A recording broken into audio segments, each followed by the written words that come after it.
Supreme court का एक फैसला आया और उस फैसले के अकॉर्डिंग इस देश के मुख्य चुनाव आयुक्त की नियुक्ति जिस पैनल को करनी है उसमें प्रधानमंत्री, नेता प्रतिपक्ष और चीफ जस्टिस ऑफ इंडिया को रहना था।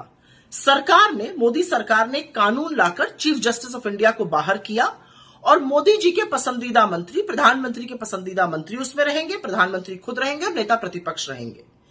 इसके खिलाफ सुप्रीम कोर्ट में एक याचिका दायर हुई।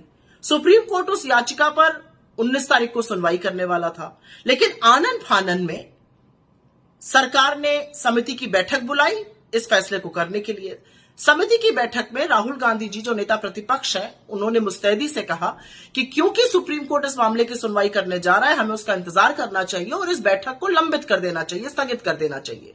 लेकिन उनके सुझाव को नरेंद्र मोदी और अमित शाह ने खारिज कर दिया और आधी रात को ज्ञानेश कुमार को इस देश का मुख्य चुनाव आयुक्त नियुक्त कर दिया गया।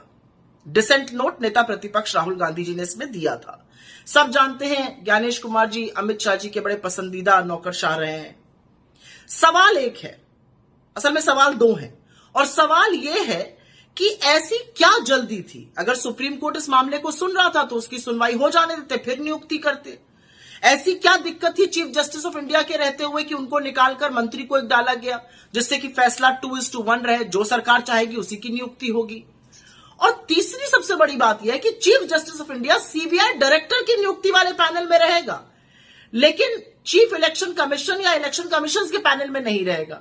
यह कहां का न्याय है? जिस इलेक्शन कमीशन पर, जिस चुनाव आयोग पर, जिस मुख्य चुनाव आयुक्त पर इस देश में निष्पक्ष चुनाव कराने की जिम्मेदारी है, उसमें नहीं रहेंगे। क्यों नहीं रहेंगे भाई? इससे क्या आपको कुछ अटपटा सा, अजीब सा नहीं लगता है? मुझे तो लगता है।